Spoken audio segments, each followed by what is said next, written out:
What up, y'all? This your boy Lucha Guy, and I'm back with another video. One of my subscribers, he pointed out something, and this is what made me did this video. This video won't be that long, but I just want to clear up the confusion, unless some of you guys, I guess, had with about the season 5 and the reboot thing. Because I'm just reporting what I'm reading.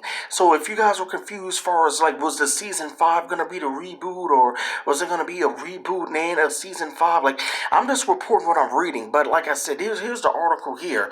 It says, Season 5. This is what the producer, Root of Lucha Underground, executive producer Eric Van Ragenen, he said that Season 5, if we do it, will be a major reboot. Cast-wise, on a lot of levels, we'll be looking to reboot Season 5. So, yeah, I guess that meant, I mean, at first, like, I couldn't really catch it.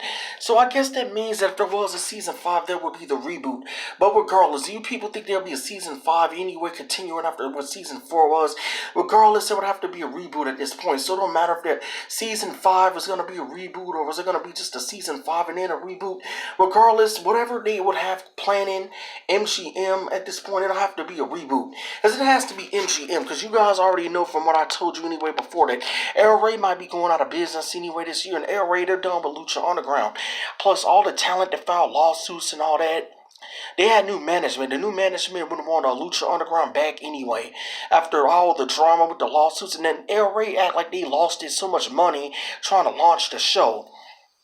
The last hope at this point anyway would be MGM with their additional Lucha Libre related programming. Because I haven't heard nothing even at all about the Lucha Underground reboot.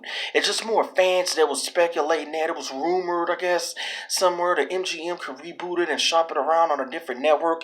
I think El Rey Network will have to go out of business first before we even hear anything about this rumored reboot. El Rey, because El Rey is what's stopping MGM from producing their Lucha Libre, Lucha Underground related programming. But I was thinking, I'm like, why can't MGM just even give us a whole new Lucha Libre series, a TV drama series, not even connected to Lucha Underground? MGM can just give us a new Lucha Libre TV drama series about a Lucha Libre promotion.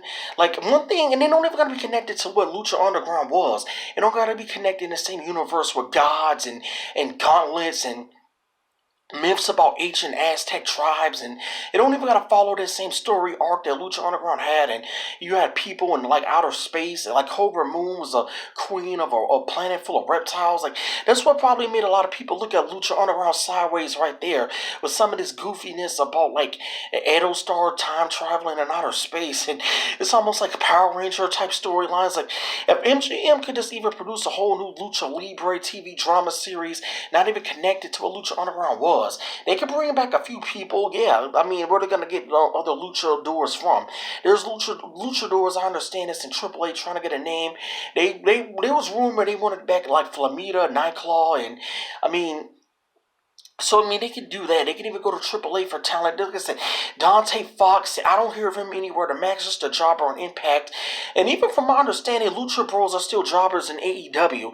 And shout out to my sub that pointed out that AEW has open contracts. As I know that Jericho and John Moxley or Dean Ambrose, these guys still have contract dates in New Japan. MJF down here still wrestles in MLW. And I know Lucha Bros still appear in AAA, Pentagon and Phoenix. They still do stuff in Mexico for AAA Lucha Libre. So they like they're completely done with Lucha Libre. Some of you guys, y'all just listen to the Vampiro and all these other people talk about Lucha Underground's dead. Everybody's in AEW. AEW has open contracts. How is Jericho and Moxley or Dean Ambrose still appearing in New Japan?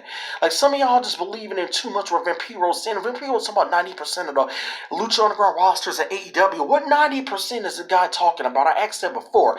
Luchasaurus right here was killed off. Jack Evans and Holocaust was killed off. Sammy Guevara and Sonny Kiss, Exolicious, they weren't even regulars. At first, Evilise, I thought she was supposed to be there. She was a double or nothing. She only had one little match, and then they didn't pick her up. Now she's shut up about she used to always complain about Lucha Underground holding people hostage. Now that's all she posts is her Throwback Thursdays, all these Lucha Underground matches. So it's like, to me, now she's starting to miss Lucha Underground. Well, she should have been thinking of that a lot sooner. But she was complaining. See, everybody might have been hyped up last year thinking AEW was going to be this big threat and causing a boom period. And speaking of which, a boom period, I heard that this better be just a rumor. I heard that Cody Rhodes thinks that he's tired of competing on Wednesday now in NXT. He think that now NXT isn't a threat. Now I think he's ready to take on the main flagship show in Raw. That better be just a rumor because of AEW, they haven't even gotten even like 1 million viewers again. This is not no threat. This is not even a war. Like this whole NXT AEW stuff, they're gonna be just a rumor. Cody Rhodes thinking he's gonna be moving to Mondays. He better stick to Wednesday competing with Triple H because a couple of times Triple H and NXT actually beat him. So there better be just a rumor about AEW trying to compete with Raw soon in the next 2 years. There better be just a rumor because they're gonna lose. That's when they're gonna be going downhill. I remember TNA thought they was gonna be competing head to head with Raw just because they had Hogan and RVD and Sting and Jeff Hardy, and they had no actual plan when they went live on Mondays. AEW don't even have a plan on Wednesdays. They're lucky they're just going up against the NXT that it is now. Because I don't know, I was always hearing about NXT was so good, but when I'm seeing and hearing about NXT, I don't see nothing that great when I look at some of these highlights of NXT. This Matt Riddle guy and now, who's on NXT now that's a big threat? That might have been 5 years ago when they had like Samoa Joe and Sasha Banks and then our Triple H one Nakamura. Our Triple H is trying to get Okada from New Japan. They ain't even doing that with Nakamura and none of the other Asians they got in WWE right now. Why the hell is he trying to get Okada for? Like Triple H, I don't know. He need to stick with the talent that they got. WWE, their roster's already over. It's already overly packed. Some people don't even have room or WrestleMania matches at this point. They better leave some of these guys in the indies or whatever. They can't just take up everybody because they're worried about AEW becoming some kind of a threat. They don't need Okada. They ain't even doing nothing with the talent they got. What are they doing with Ricochet? John Morrison back. I haven't even heard nothing of John Morrison, Johnny Mundo. What has he been up to since his return in WWE? Partnering up with The Miz being the sidekick again? Know what I'm saying? So yeah, there better be just a rumor about AEW thinking they're going to be going live on Mondays and competing with Raw because that's when AEW is going to be going downhill. And NXT, AEW, they both been stuck in the 700-800 range. Think about this. The dying days of WCW had over 1 million. WCW went out of business and they still managed to get over 1 million even in their dying days. WCW dying days, like WCW 2000, had better ratings than AEW and NXT 20 years later. Think about that. This is not no war. It's just smarks trying to hype this crap up. But this is your boy Lucha guy. I'm out. Peace. Let me know what you think about can AEW compete with Raw down below, and let me know what you think about the Hopefully, I cleared up the confusion about the Lucha Underground Season 5 reboot thing down below. And do you think MGM could give us a whole new Lucha Libre TV drama series that's not even connected to Lucha Underground, as far as these Aztec tribes and gods and all that stuff, this ancient made up myth about Lucha Libre? But let me know what you think about all that down below. Peace. Hit like and subscribe if you haven't. Peace.